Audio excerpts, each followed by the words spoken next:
할렐루야. 주님이 우리의 기쁨이며 소망이신 줄 믿습니다. 며칠 전 제가 아는 자매가 잔뜩 화가 나서 연락이 왔어요. 성기사님, 이제 저 결혼기도 안 할 거예요. 성기사님도 더 이상 기도하지 마세요. 라고 하더군요. 사연을 들어보니 얼마 전에 어느 남자를 만났는데 겉으로는 보기에도 멀쩡하고 속도 괜찮아 보이고 직업도 괜찮아 보아서 이 사람이면 괜찮겠다 싶었다는 거예요. 그런데 몇 번을 만나고 보니 정말 이상한 사람이었다라는 거죠. 우리가 상상할 수 없는 환경에서 있었고 성품도 생각했던 거와는 달리 너무나 황당한 사람을 만났다는 거예요. 그래서 너무 기가 막혀서 화가 나서 하나님께 이렇게 말했다는 겁니다. 하나님, 제가 지금까지 기도한 것이 이 정도밖에 안 됩니까? 제가 이런 사람 만나자고 기도한 겁니까? 제가 이 정도밖에 안 되는 거냐고요. 라고 하면서 하나님께 항변을 했다라고 합니다. 그러면서 이제는 기도하지 않겠다고 하는 거예요. 자매가 얼마나 실망을 했으면 그런 말을 했겠습니까? 정말 기가 막혀요. 정말 기가 막혀요. 라고 하더군요. 세상에 어쩌면 그런 사람이 있을 수 있을까요? 라고 말을 부언하면서요. 저 역시 여러 가지 문제를 놓고 기도하고 있는 것이 있는데 때로는 이런 생각이 들 때가 있답니다. 아이고 하나님, 내가 이렇게 기도하고 있는데 내 기도를 듣고 계시는 건가? 안 듣고 계시는 건가? 들으면서 모른 척 하시는 건가? 아니면 주무시고 계시는 건가? 어디까지 나를 시험을 벼르고 그러시는 건가? 내 인내의 한계를 어디까지 보시려고 하시는 건가? 하고 물을 때가 있기도 하답니다. 그런데 그 다음날 산책을 하면서 묵상을 하는데 우리아의 아내 밧세바와 다윗이 생각이 나는 거예요. 다윗이 우리아의 아내 밧세바를 취해가지고 금동이 같은 아들을 낳지 않았습니까? 그런데 그 금동이 같은 아들이 병에 걸려서 죽게 되었습니다. 다윗은 머리를 조아리며 하나님께 아들을 살려달라고 간절히 금식하며 기도했습니다. 그러나 그 아들은 7일 만에 죽고 말았다는 것입니다. 기가 막히지 않았겠습니까? 다윗의 기도를 듣지 않으시는 하나님, 다윗의 기도에 응답하시지 않으시는 하나님이었지요. 그런데 하나님께서는 이 사건을 통해 다윗의 인생에 새로운 전환점을 허락했다는 생각이 들었습니다.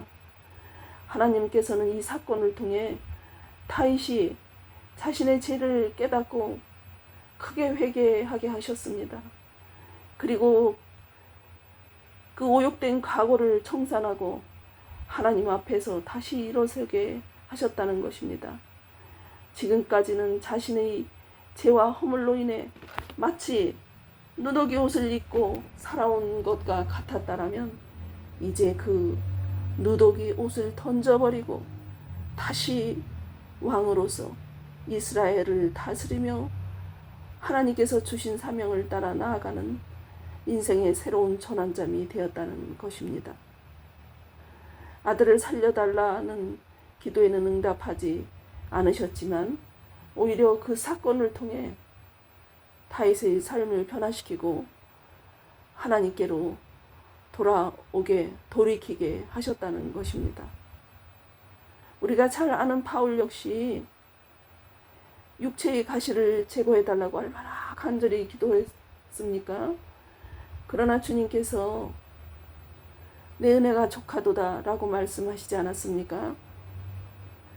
하나님께서는 그 약함을 통해 바울의 삶을 다시 굳건하게 하셨고 그의 전도 여정 가운데 귀하게 사용하셨다는 것입니다. 그래도 그 자매는 적어도 그 그런 기도를 통해 나는 포도나무여 너희는 가진이라고 말씀하신 것처럼 하나님과 더 친밀한 교제를 이루어가지 않았겠습니까? 그가 목소리를 높여서 간청하고 간구할 때마다 하나님은 그 자매의 목소리를 들으셨을 것입니다. 그 자매가 원하는 것, 바라는 것, 아파하는 것까지도 하나님께서는 다 보고 계셨을 것입니다. 하나님께서는 모른 척 하시는 것이 아니라 응답하시지 않는 것처럼 보일 때도 분명히 하나님의 시간과 방법으로 하실 것이라는 생각이 들었습니다. 그리고 그 자매가 만났던 그 남자, 하나님께서는 그 사람을 통해서 남자분의 눈을 갖게 하셨고 겉과 속이 다른 내면의 사람을 볼 수 있게 하셨는지도 모릅니다. 그래서 앞으로는 어떤 남자를 만나더라도 분별할 수 있는 지혜와 판단력을 갖게 하는 과정이지 않을까 하는 생각도 들었습니다. 제가 아는 분 중에 한 분이 오래전에 기도원에 가서 여러 번 기도하고 결혼한 분이 있었습니다. 그런데 결혼을 하고 보니 정말 개떡 중에 개떡 같은 사람을 만나게 된 거예요. 그래서 하나님께 그렇게 말했답니다. 하나님, 그 많은 사람 중에 어쩌면 이렇게 개떡 같은 사람을 만나게 해줄 수가 있냐고 불평을 했답니다. 그런데 그 마음 가운데 하나님께서 이러는 것 같더라는 거예요. 내 맘이지 네 맘이냐? 내 맘이지 네 맘이냐? 라고 하시는 것 같았답니다. 그 말을 듣고서 그 다음부터는 일체의 불평을 하지 않았다라고 합니다. 그리고 몇십 년의 세월이 지나지 않겠습니까? 몇십 년의 세월이 지난 지금 그 개떡 같은 남편이 정말 찰떡 같은 사람이 돼서 아름다운 가정을 이루고 잘 살아가고 있다고 합니다. 그렇습니다. 때로는 우리의 생각과 하나님의 생각은 다릅니다. 지금은 결혼 기도도 하고 싶지 않고 저에게도 성사님 더 이상 기도하지 마세요라고 하지만 우리 하나님께서는 또 다른 계획을 갖고 계시진 않을까 하는 생각을 해보았습니다. 그래도 하나님께서는 그 자매가 하나님께 부르짖으며 기도했던 그 기도의 소리를 사랑하는 자식이 목소리가 들리지 않을 때 그리운 것처럼 하나님께서도 듣고 싶어 하지 않겠습니까? 조용히 속삭이며 드렸던 기도 또한 하나님께서 듣고 싶어 하지 않겠습니까? 지금은 잠시 기도를 쉬고 있겠지만 다시 한번 또 언젠가는 힘을 내어 그 시간이 오기를 기다려 봅니다. 사랑해요 목소리 높여. 정말 기도하고 싶지 않지만 정말 기도할 수 없지만 경배해요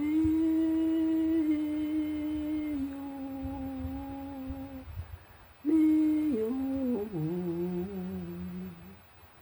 기뻐. 오 나의 왕 나의 목소리 주기에 곱게 곱게 울리기. 그래도 나는 너의 목소리가 그립단다. 내게 그 아름다운 목소리를 들려주렴